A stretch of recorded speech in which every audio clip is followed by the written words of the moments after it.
98 right now, and I pray you are blessed with continued prosperity. God bless you. This is Pastor Phillip Washington, and I'm going to be a voice of inspiration, a voice of encouragement to encourage you in scriptures. Let's get started. God bless you, ladies and gentlemen. That's right. I'm the voice, the senior pastor of the Promised Land Community Church, the voice in the desert, the prophet in the desert. And we have, amen, as I told you yesterday, a special guest in our studio for you that are driving, you that are listening by way of computer, you that are listening, amen, at home. And for you senior citizens that are listening, we have our state senator and from District 6 here, and she's here to share her vision, her plan. District 4. So sorry about that. District 4, to encourage you about the future of what her desires are to go back to the Senate seat. And we want you to just give her a listening, amen, and hear what she has to say for her vision. She have accomplished and attained many achievements. Matter of fact, you just got an award for being as a lawyer. Is that correct?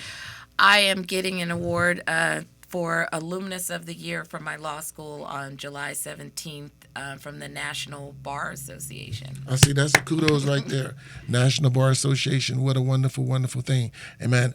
So what would you like to say to our radio audience listeners? I would like to say that, we're fighting for a better Nevada, and I am one of those people on the front lines who are trying to make sure that what's good and what's right for our district is brought to the legislature, and that folks have an opportunity to, number one, speak, but also be heard at the witness table. So when we talk about the work, everybody focuses on, what laws and what have you done for me lately? Yes. Well, I can tell you, ground level work that I've done. The first thing, and I want to bring up, is that I was able to work for 4 years on the Winslow Park community, which was a community built in 1965. It was redlined. Groundwater was taken from their homes, and their homes started to sink in the 80s. And there was some efforts that were brought forward, and then the families fell off, and there's 93 families left. And then I took on the project and worked on it for 4 years, did a documentary. These families were lost. They were invisible. They had their home insurance arbitrarily canceled in 1989, and they were just left languishing, they were waiting for them to just die off. And then I took it on so they could have an asset and generational wealth to pass down to their families. Right. We have 89-year-old women who have just been holding out for justice. And I was able to bring $37 million back home for this neighborhood to have a home exchange and produce a new house for these families. And we've got the contracts. And what you don't know is that wasn't an easy task. They fought me every step of the way. They did hit pieces on me while I was doing it. They felt I was shaming them. Shaming the city of North Las Vegas. But what was so crazy about it is that everything that I was arguing about, the money that I was looking for, HUD came back with a letter saying, we've been auditing you from 2009 to 2018, and we haven't even seen these accounts that you're claiming you now have leftover money for. We didn't even know you had leftover money, which is what the residents have been asking about for a solid 15 years. Where is that money? And then we come and find out from HUD that they had never even shared the accounts with the federal government. Wow. And so I know I was on the right path.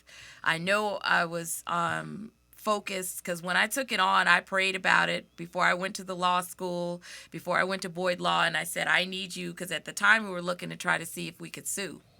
Not bring a bill.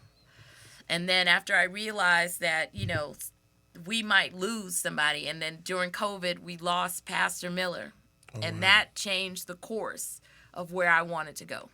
And I said, we don't have time to wait. I have to bring a bill in order to move for these families, and that was SB 450, and I was able to do it. But I know that I was able to do it because God was on my side. Yes, I was praying every day. Amen. You seem to understand. It's prayer and action. It's a real thing.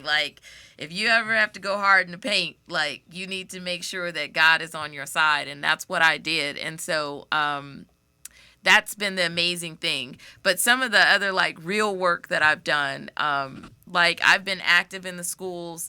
Like I helped. It was a young man whose uncle was. He was a trucker, and the counselor at the time reached out to me, and she was like, "This was in 2019," and she said, "You know, he doesn't even have detergent." Oh, wow.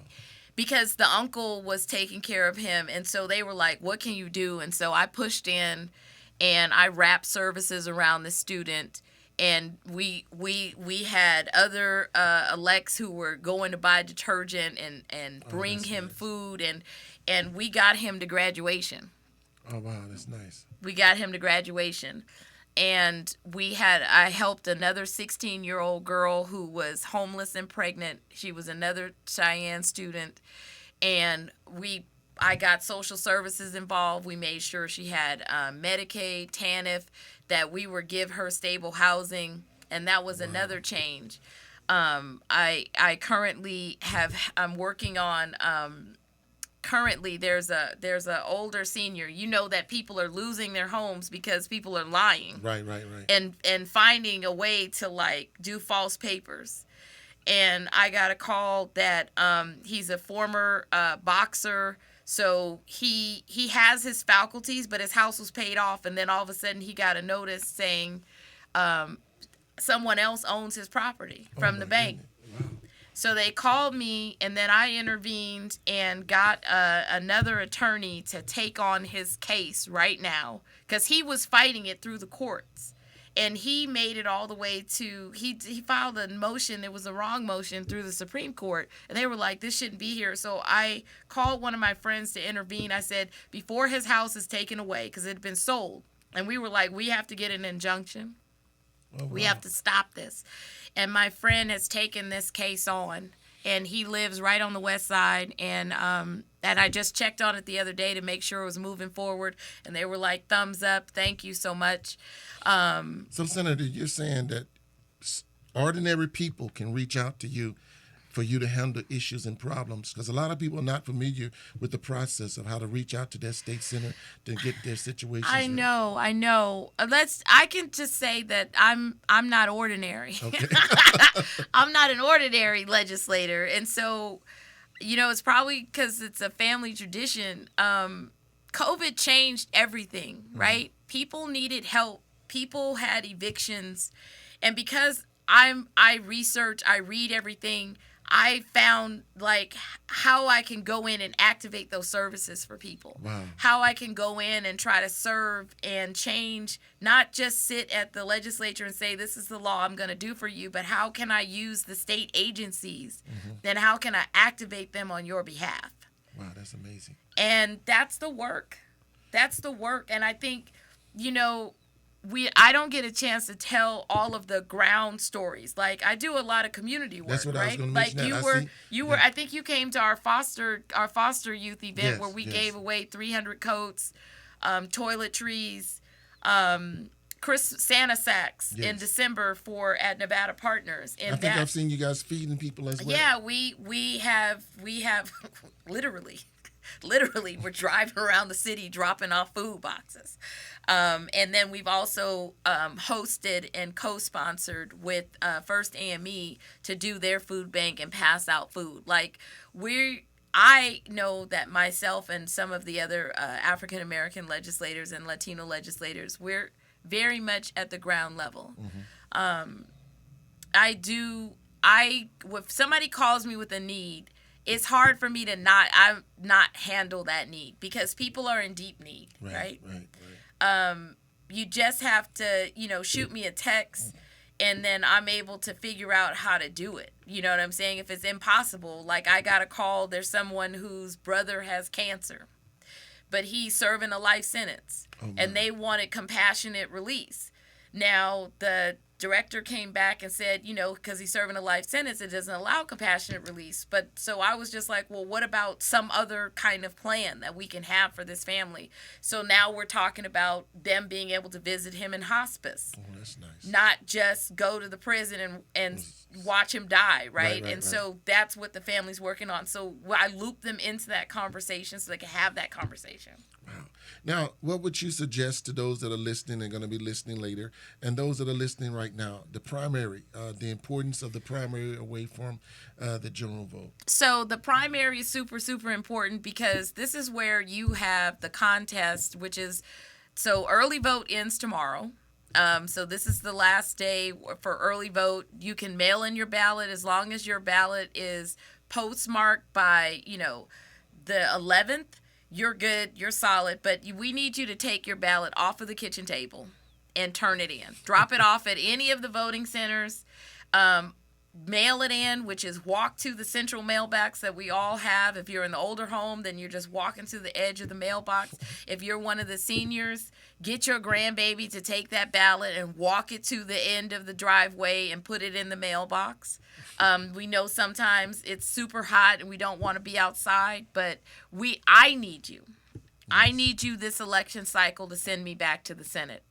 I'm not one of those candidates who doesn't do the work. I've been doing the work. I've been committed, and I have been showing up and proving that I care and that I'm committed to you, committed to your voice, committed to bringing your issues. What I want to do in the future, I have such a huge agenda. Like, if I can't carry this agenda forward, it's gonna be a problem. I'm trying to focus on how to get arthritis treated. We have stem cell therapy that is now available for arthritis, osteoarthritis. And these therapies are not there. What family member doesn't have arthritis? Mm-hmm. What family member doesn't need some form of intervention to try to and take advantage of that? I want to try to figure out how to make sure that grandparents who are taking care of their daughters or sons or cousins' children, that the money just doesn't go to the foster families across the town, but to them. That's a gap in the system. Yes. There's also an issue in the system where we are literally triple and double medicating our foster children, and that the more complex the diagnosis is, the more valuable they are to the system. And I was told that if you take this on, that's the $1 billion industry. They're going to come for you. I said, well, I done already been came for. They coming for me now. So that fight of watching our children be overly medicated so somebody can get what they call them crazy checks. Right. Is crazy. Yeah, it is. I mean, because not only are you using your child, but that's a symptom of poverty. Yes. And I want to take on some of the symptoms. I've been taking on the symptoms of racism, right? I took on the Crown Act, which was discrimination for hair in schools, for our children in the workplace. I took on, an employer putting a false record in your employee file so they could try to fire you. Mm-hmm. I took that on in 2019. I took on trying to make sure that when we have promotions, and what they were doing in fire and police, they were score tampering. Oh, wow. And I made that a felony. Oh, wow. And then I took on that if you're going to do any kind of promotional, you need to have a third party. You need to have a neutral person who's going to judge the standards and crack the glass ceiling, because it's time out. Ladies and gentlemen, here you have it. A quick synopsis of what has been done and what will be done if you get out to the polls and do your part. And I'm not looking, and I don't think Miss Senator Neal is looking to do a runoff. I believe she's looking to go in where she don't even have to go out November. So if you do your part, which is what your rightful duty are, remember, the balance in justice and judgment resides on God's throne. Do your part and be just to your forefathers that have already passed away for the shedding their blood for your vote. We out. We love you. Go in peace in Jesus. Thank you. Hi, I'm Prophet Phillip Washington, the senior pastor of the Promised Land Community Church. Our location is 3646 North Las Vegas Boulevard, and we would like to invite you out to 2 services on Sunday morning. That's 9:30 and 11 o'clock. We also have our Wednesday night Bible study at 7 p.m. every second and fourth Friday of the month. We would like to invite you to our evangelistic service. The time of that service is at 7 p.m., and we would love to see you there. God bless you.